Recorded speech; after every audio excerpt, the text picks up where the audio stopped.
찬송가 315장 다 함께 찬양하시겠습니다.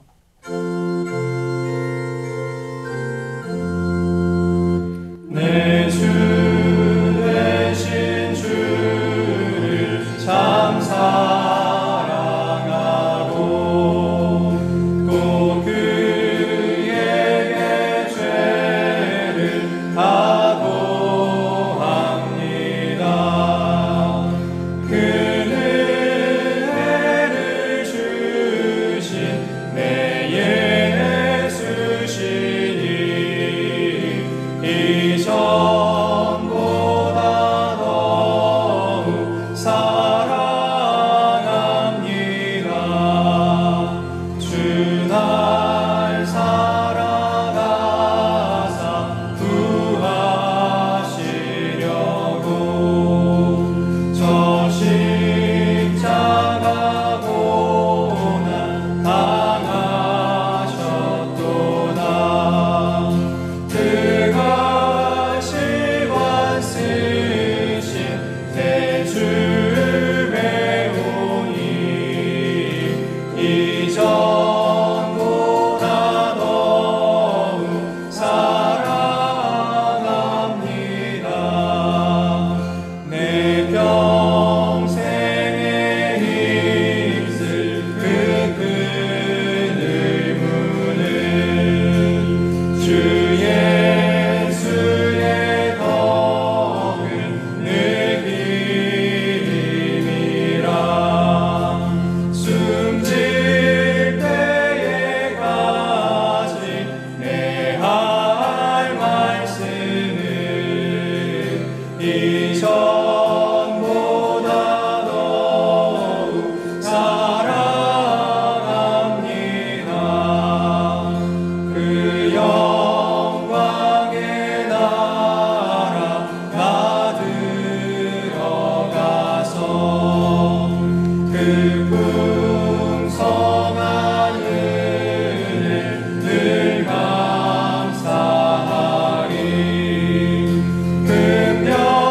금연류만 쓰고 나 찬송할 말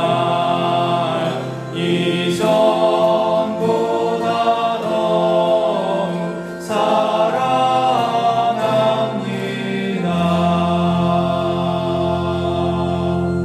사랑합니다. 기도하시겠습니다. 하나님 감사합니다. 오늘도 우리를 주의 은혜의 보좌 앞으로 불러주시고 하나님의 음성을 들으며 우리를 향하신 하나님의 그 크신 사랑을 알게 해주셔서 감사합니다. 우리가 아침에 눈을 뜨고 하루를 살아내는 것이 얼마나 큰 은혜인지 모르겠습니다. 평범한 일상들이 얼마나 감사한 은혜의 제목들인지 모르겠습니다. 하나님, 우리가 날마다 주님의 그 은혜 안에 머무는 것을 즐겨하게 하여 주시고 하나님의 말씀을 나누며 주께 받은 은혜를 성도와 성도 간에, 가족과 가족 간에 나누는 것이 우리에게 큰 기쁨이 될 수 있도록 도와주시옵소서. 이 시간 다시 한번 말씀 앞으로 나아갑니다. 말씀 가운데 계시해 놓으신 주님의 그 깊으신 뜻을 우리가 깨달아 알게 하여 주시고 하나님, 말씀이 얼마나 귀한 것인지, 말씀이 우리의 입술과 우리의 입과 우리의 삶에 얼마나 달콤한 것인지 우리가 깨달아 알게 하여 주시옵소서. 주님의 말씀과 더욱더 친밀해지게 하여 주시고 주님의 말씀을 묵상하는 것에 있어서 더 즐겨할 수 있도록 우리를 인도하여 주시옵소서. 이 시간을 주장하실 주님을 믿고 감사드리며 살아계신 우리 주 예수 그리스도의 이름으로 기도드립니다. 아멘. 하나님께서 오늘 우리에게 주신 말씀은 예레미야 52장 1절부터 23절까지의 말씀입니다.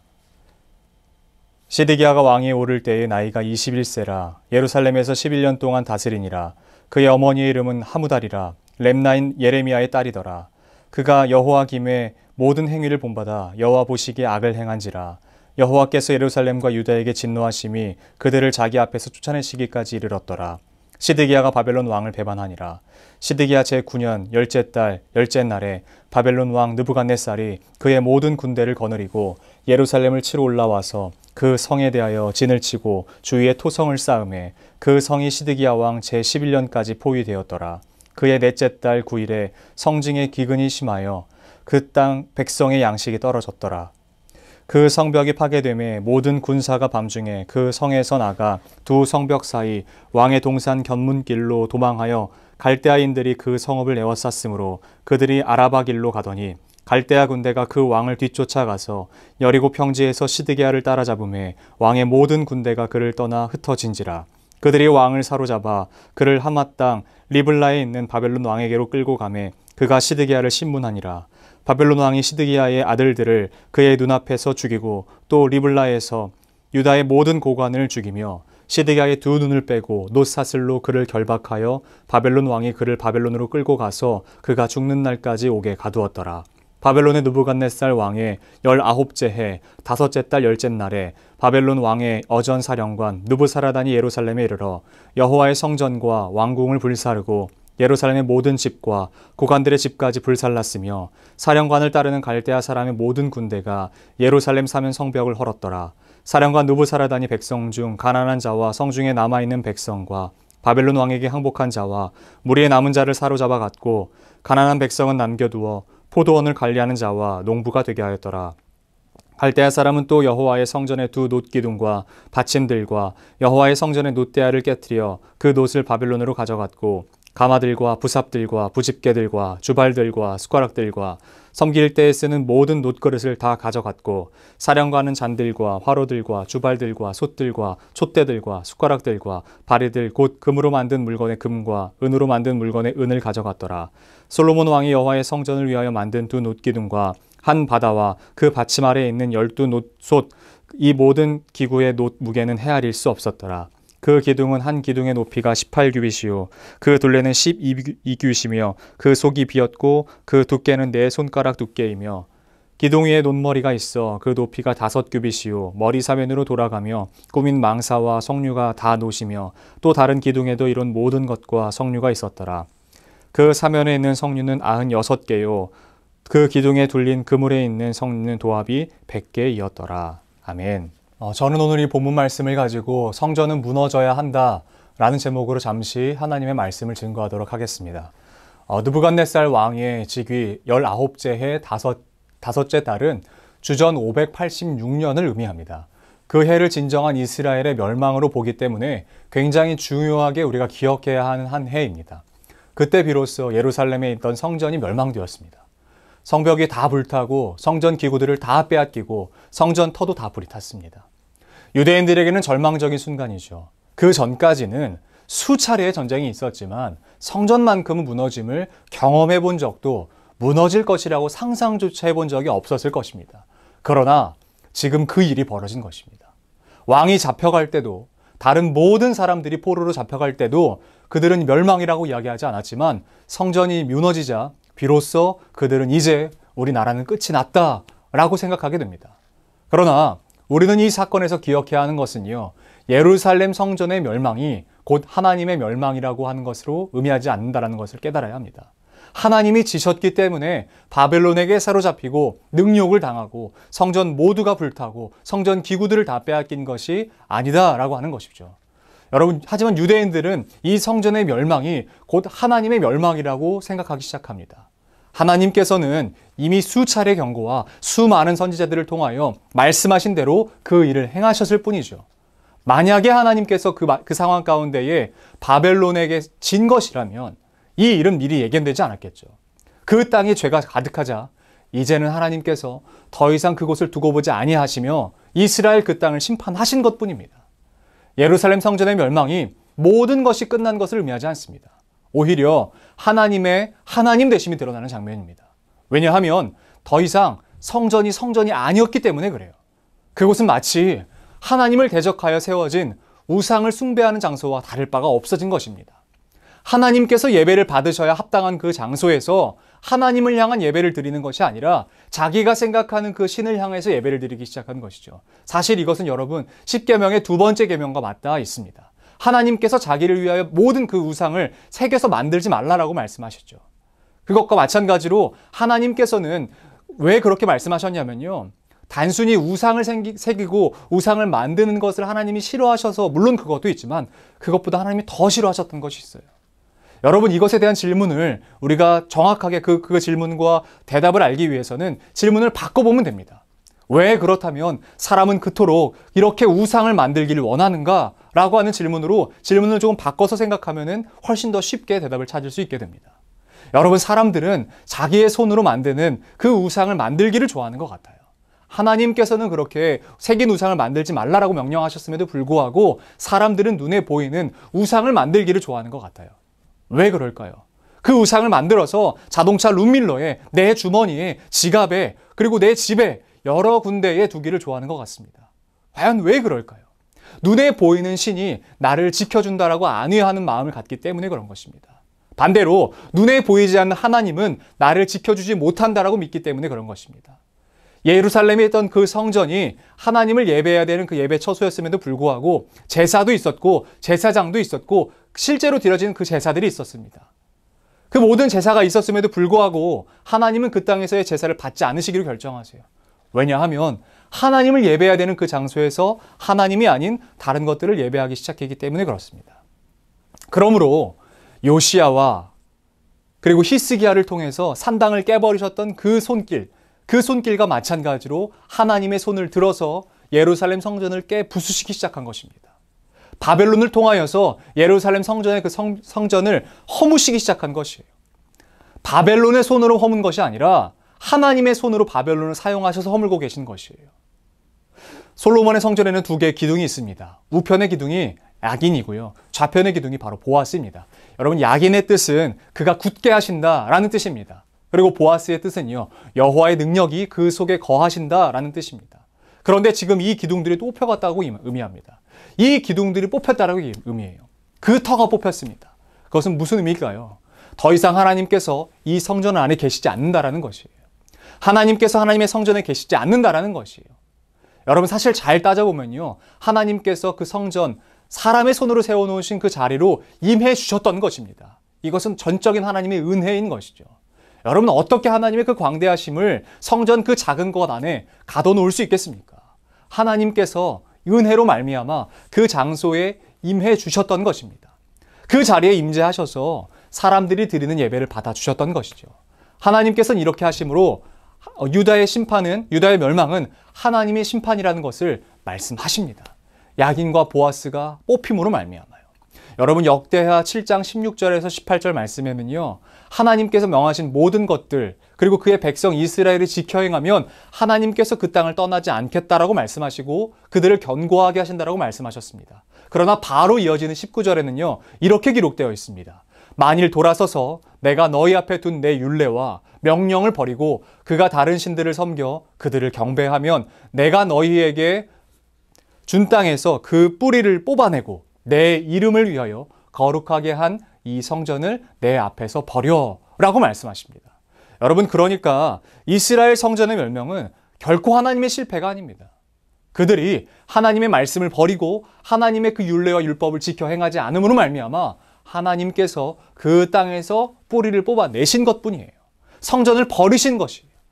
어떻게 하나님께서 성전을 버릴 수 있습니까? 라고 반문할지 모릅니다. 그러나 이것은 그저 하나님의 약속과 모든 선지자들을 통하여 선포되었던 그 약속과 말씀대로 이루어진 것입니다.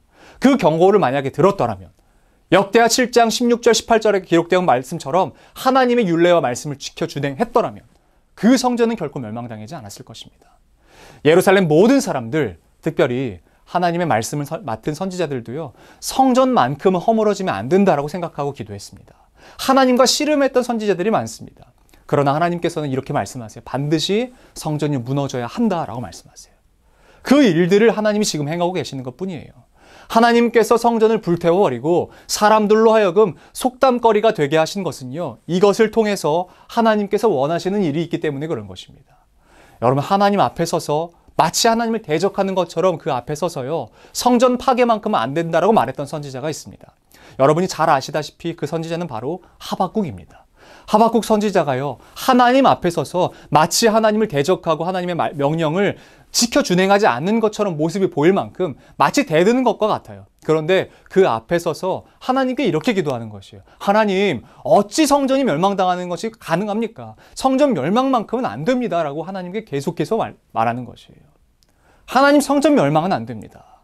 다 됩니다. 다 돼도 이 성전 멸망만큼은 안 됩니다. 라고 하박국 선지자가 이야기하자 하나님께서 어떻게 말씀하셨는지 아세요? 예루살렘 포로 가운데 있었을 때의 그 모든 것들도 가능하다라고 이야기했던 하박국에게 하나님께서 그 유명한 말씀을 하시는 겁니다. 이는 물이 바다를 덮음같이 여호와의 영광을 인정하는 것이 세상에 가득함이니라. 여러분 참 아이러니하지 않습니까? 성전의 무너짐으로 인해서 세상의 이방 왕들이요 하나님의 영광을 알게 되는 것입니다. 그토록 무너지면 안 된다고 말했던 성전이 무너지자 세상에 있던 이방신들이 하나님을 진짜 하나님 되심을 알게 되고 하나님 되심을 선포하게 되는 것이에요. 우리가 모든 것이 실패되었다라고 생각할 때, 그리고 내 생각에는 이 일이 마치 끝인 것 같아 보이지만 그때 하나님께서 시작하시는 그때일지도 모르는 것입니다. 우리 안에도 마치 예루살렘 성전 같은 것이 있을지 몰라요. 여러분 이것만큼은 절대 무너지면 안 된다라고 생각하시는 것이 있지 않나요? 이것만큼은 절대 없어지면 안 된다. 이것만큼은 내게서 사라지면 안 된다. 라고 부여잡고 움켜잡고 있는 것이 있지 않습니까?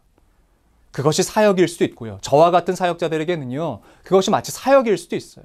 사역의 성공일 수도 있고요. 나의 어떤 것인지는요. 여러분 각자마다 다를 것입니다. 뭐 가족 안에서 물질일 수도 있고 내 가족일 수도 있고 내 자녀일 수도 있고 내 부모일 수도 있고 내 성공일 수도 있고 여러 가지일 수 있습니다.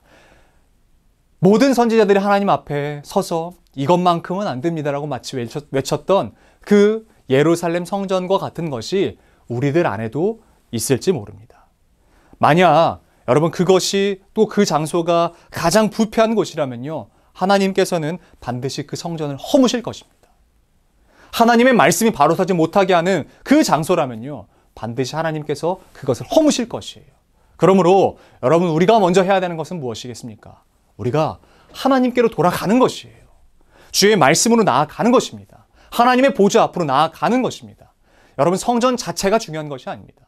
하나님이 떠나신 성전은 그저 건물일 뿐이기 때문에 그래요. 여호와의 말씀이 여호와께서 임하셔야 그곳이 성전이기 때문에 여러분 우리는 그 무엇보다 하나님의 임재에 하나님의 말씀에 더 관심을 가져야 할 것입니다. 모세가 있었던 그 미디안 광야, 그 땅은 이방신들이 가득했던 땅이고 한 번도 하나님을 향한 제사가 드려지지 않았던 땅입니다. 그런데 하나님께서 그 떨기나무 가운데 임하시고 모세에게 말씀하시는 내용은 이것입니다. 모세야 내 발의 신을 벗으라. 이 땅은 거룩한 땅이다라고 말씀하시는 것이에요. 그 땅은 한 번도 예배가 드려지지 않았고 심지어는 하나님의 이름조차도 불려지지 않았던 장소임에도 불구하고 하나님께서 그곳을 거룩한 땅이라고 이야기하시는 것이에요. 왜 그럴까요? 그곳에 하나님이 임재하셨기 때문에 그런 것이에요. 마찬가지로 하나님이 떠나신다면 아무리 아름다운 성전, 아무리 그럴싸하게 보이는 성전, 아무리 큰 성전, 아무리 좌석수가 많은 성전, 아무리 좋은 시스템이 갖춰진 성전이라고 할지라도 하나님이 떠나시면 그곳은 단지 건물일 뿐인 것입니다. 여러분 그러므로 우리가 어떻게 하겠습니까? 다시 한번 말씀드립니다. 우리는 그거 무엇보다 하나님의 말씀과 하나님의 임재와 하나님의 그 우리 가운데 임하심을 그것에 더 관심과 마음이 있어야 할 줄로 믿습니다. 여러분 오늘 우리 본문 말씀을 통해서 우리가 깨달아야 할 것은 바로 하나님 아버지의 본심인 것이에요. 그리고 하나님께서 버리지 아니하시고 붙잡아 주시는 방법을 따라가면 되는 것이에요. 역대하 7장 16절부터 18절 말씀을 우리의 삶에서의 어려움을 당할 때마다 우리의 삶에서 마치 내가 새긴 우상 같은 것들이 보여질 때마다 우리의 평생에 붙잡아서 하나님의 명령과 하나님의 율례와 하나님께서 말씀하시는 것들을 지켜 행하는 것이 내 삶 안에 풍성해졌으면 좋겠습니다. 여러분 그러나 반대로 내가 그곳에서 떠나고 하나님의 말씀을 떠나고 더 이상 하나님을 바라보지 않기로 결정한다면요. 하나님은 그 장소를 떠나실 것입니다. 그러므로 우리는 말씀 앞으로 더 나아가야 할 줄로 믿습니다. 단순히 이것은 말씀을 읽는 정도가 아닌 것이에요. 단순히 말씀을 읽고 말씀 가운데 무엇이 기록되어 있는 것인지 그냥 보는 것 정도가 아닌 것입니다. 예배를 많이 드리는 것이 중요하지 않다라고 이야기하는 것입니다. 내가 악한 길에서 떠나야 하고 스스로 겸비해야 하며 주의 얼굴을 구해야 하는 것입니다. 내가 하나님께서 거하실 처소다운 삶을 살아가야 할 줄로 믿습니다. 하나님께서는요 반드시 약속하신 대로 70년 뒤에 그 성전을 회복하실 것입니다. 다시 세우실 것입니다. 우리가 악한 길에서 떠나 거룩하게 살기로 결정하고 로마서 12장 2절 말씀 가운데 기록된 것처럼 우리가 이 세대를 본받지 않고 따라가지 않기로 결정하며 오직 우리는 하나님의 말씀을 준행하고 주님 말씀 앞에 바로 서기로 결정한다면 하나님은 결코 우리를 떠나시지 않을 것입니다. 절대로 하나님이 떠나신 예루살렘 성전으로 우리를 만들지 맙시다. 교회의 존재의 목적은 단순히 예배만 드리는 종교적 장소가 아닌 것입니다. 세상은 절대 알 수도 없는 그 거룩함을 드러내야 하는 장소가 바로 교회인 것입니다. 하나님의 맛, 하나님의 내심, 그것을 드러내고 우리가 빛이 되고 소금으로서 그 역할을 감당해야 하는 장소가 바로 교회인 줄로 믿습니다. 혹시라도 내 안에 오늘 본문에 기록된 하나님이 떠나신 그 예루살렘 성전의 모습이 내 안에 있다면 여러분 자복하시고 회개하며 하나님 말씀 앞에 순복하시고 오직 주님 말씀 앞에만 나아가시는 저와 여러분들이 되었으면 좋겠습니다. 오늘 하루 이 말씀대로 살아가 보시면 어떨까 싶습니다. 이 말씀이 우리의 삶의 지표가 되고 하나님의 말씀이 우리의 삶의 지표가 되고 주님의 말씀을 우리가 날마다 상고함이 기쁨이 되는 오늘 하루가 되셨으면 좋겠습니다. 기도하겠습니다. 하나님 감사합니다. 오늘 이렇게 예루살렘 성전의 멸망을 통하여 우리에게 하나님의 그 말씀을, 하나님의 그 마음을 알게 해주셔서 감사합니다.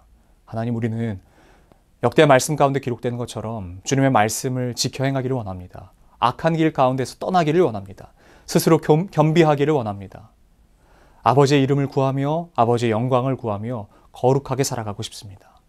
하나님, 우리는 그리스도인으로 살기로 결정했으니 그저 우리가 술에 술 탄 듯 물에 물 탄 듯 그저 그렇게 살아가지 않게 하여 주시옵소서. 참된 그리스도인으로 우리가 살아낼 수 있도록 우리에게 새 힘을 허락하여 주시옵소서.